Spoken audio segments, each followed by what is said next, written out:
Welcome back to another episode of Rock Boys Football Dill. Late Sunday night, monster news coming out of Knoxville, Tennessee. Joey Aguilar named quarterback one for the Tennessee Vols rolling into 2025. Now, we're going to get into what this is going to look like for Tennessee. But to all the Tennessee fans checking the boys out late Sunday night, you are going to be in for a treat. Look, is it going to be perfect from Joey Aguilar 12 games this year? No, absolutely not.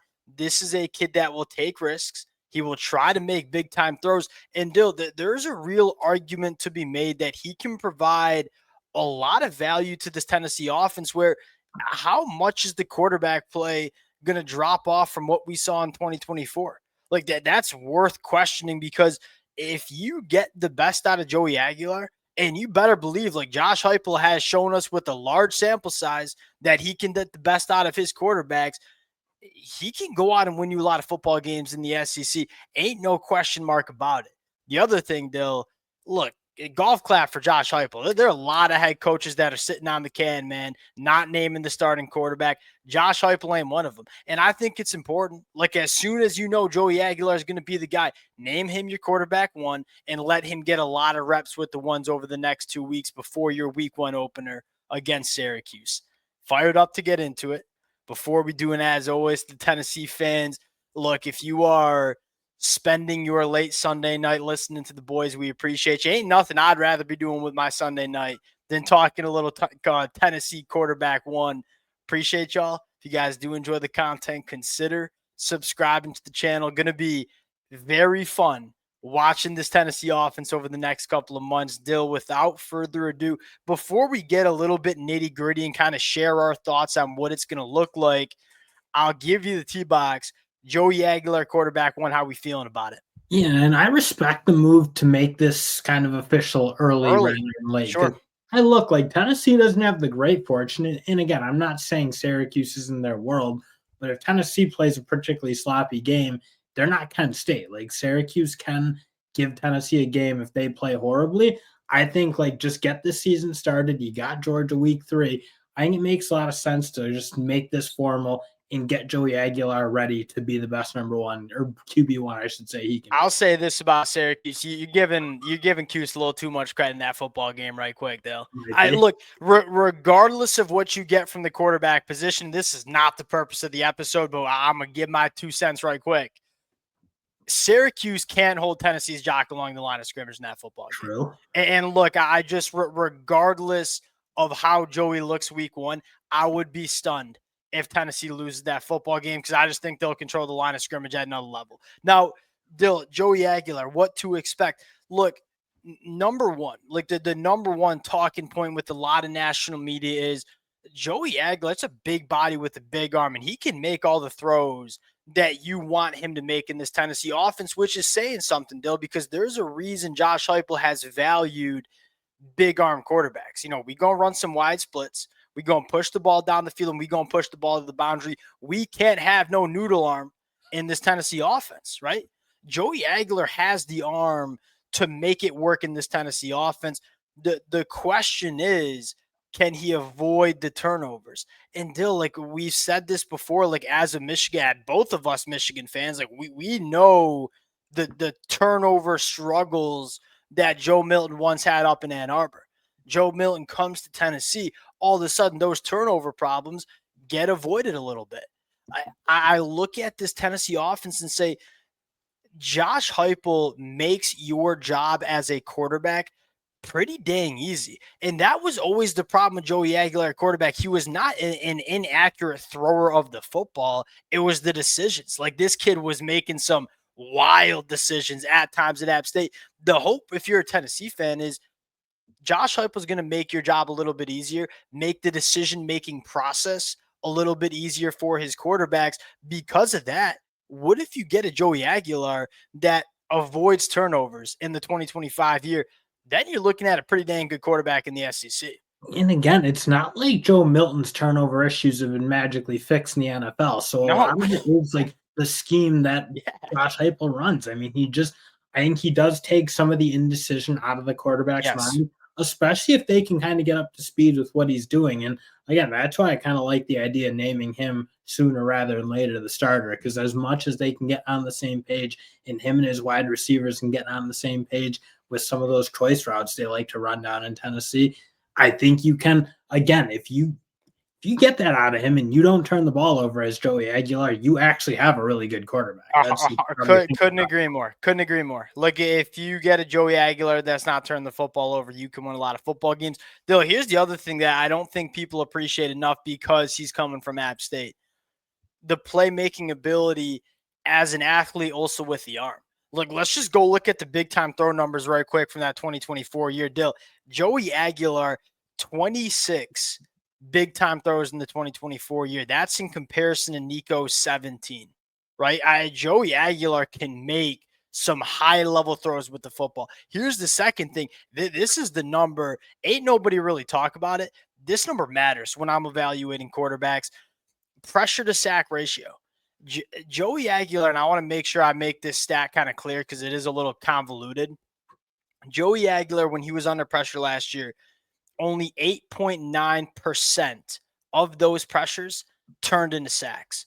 That's in comparison to Nico's 25%. You're looking at a quarterback that knows how to get outside the pocket, keep himself clean, and avoid those negative plays, something that Nico was really struggled with in the 2024 year. So you're getting a quarterback that can make big time throws for you as a thrower of the football, but also can create outside the pocket and avoid those negative plays.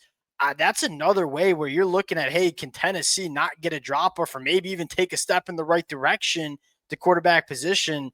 That's something I'm looking at for Joey Aguilar in 2025. You talk about some games that sacks just like absolutely killed that Tennessee. Like that Arkansas game, you just can't take the sacks they were taking. And again, there's an element that the Tennessee pass pro needs to be better than it was last year for sure. But that is like you're as a quarterback, you got to at times make something happen or at least not make a bad play worse. And that is a big stat because that's cutting it down by like a third. Go help your team out, Dale. Sorry to cut you off, but like, go help your team out. Right. And that was something that you go look at Texas in that college football playoff game. I think it cost Texas a national championship. You know what I mean? Having a quarterback in Quinn Ewers that could not get himself out of trouble. Look, if you want to win at the level Tennessee wants to win at, you have to have a quarterback that can elevate, that can get himself out of trouble, that can thrive even though it's not perfect. Joey Aguilar, look, especially in 2024, it was not perfect for Buddy at App State, and he made a lot of plays happen. Now, was he forcing a little bit?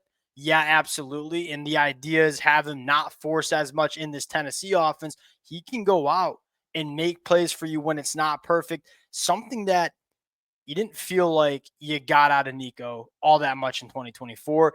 Dill, how about this? You know, again, going back to turnovers, avoiding turnovers, give Joey a good run game. Good things going to happen. Dill, over the last 2 years at App State, working off of play action, 32 touchdowns to only 8 interceptions.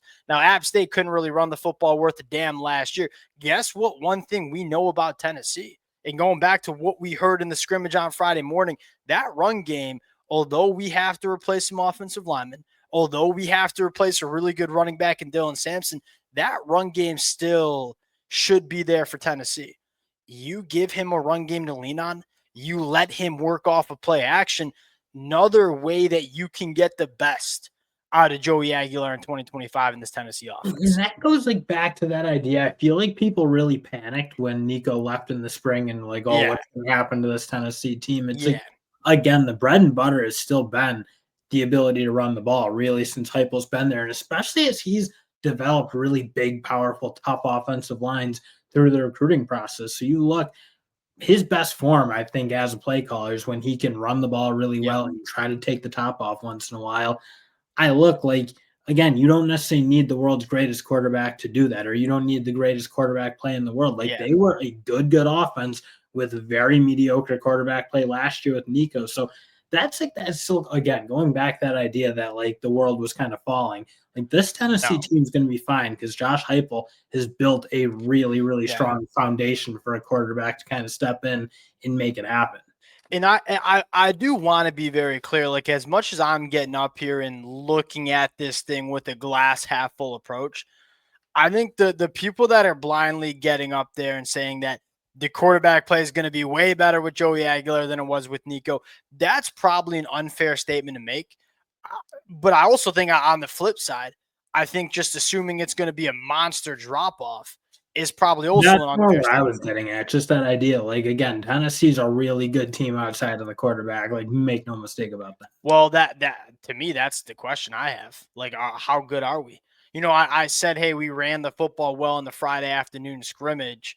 We still got to replace a really good running back. We still got to replace a lot of key pieces on the offensive line. Can we run the football like we did last year with Nico? My bigger question is the pass catchers, right? Here's the glass. We're sitting here Sunday night, man, before a game's played. I'm gonna look at it with a glass half full approach. Tennessee did not go hammer the transfer portal wide receivers. They had a couple talented true freshmen that were coming in. They went out and got Amari Jefferson, but it wasn't like they grabbed a bunch of guys. In fact, they did the opposite.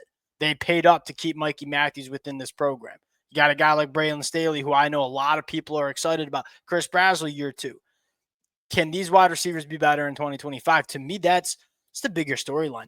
Can we get better around the quarterback in 2025? Because there were times in 2024 where your playmakers weren't making the plays for the quarterback. Can we get that from this Tennessee offense in 2025? That's probably the bigger question that if I'm a Tennessee fan, that's what I'm looking at here. And that will be again. I don't know how to necessarily answer that. You You probably wish can't.